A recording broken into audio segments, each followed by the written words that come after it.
Ano ba ang gagawin din niya? Tatanong ni Atty. Torion, ano naman gagawin niya doon sa Senado? Mga kaibigan ko, yung iba, nagsisimula pa lamang. Si Pastor Apollo Sigibuloy, meron ng Exhibit A. Ano yung Exhibit A? Look at the KOJC. Tingnan nyo, walang bahid na korupsyon. Maski lahat ng mga propriedad wala sa kanyang pangalan. He wants to be your main warrior against corruption. Yun po ang gusto ni Pastor kasi nakikita niya, grabe na ang pamulitika sa ating bansa. Kanser na ang korupsyon ng ating bansa. And what does he want to do with our country? He wants to pass a law amending the Ombudsman Act. Gusto niya na may Truth Commission na magtitingin sa lahat ng mga transaksyon ng gobyerno. At kung may mga korupsyon, filean ito ng kaso at ipataas niya ang ng mga silot nito. Ano ba yung silot sa Tagalog? Tingnan mo, lumabas tuloy ang pagkabisaya ko.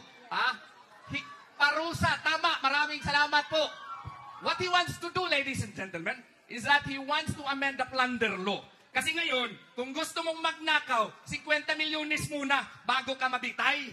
Gusto niya i-lower yung threshold nito. Hindi 1 million, 100,000.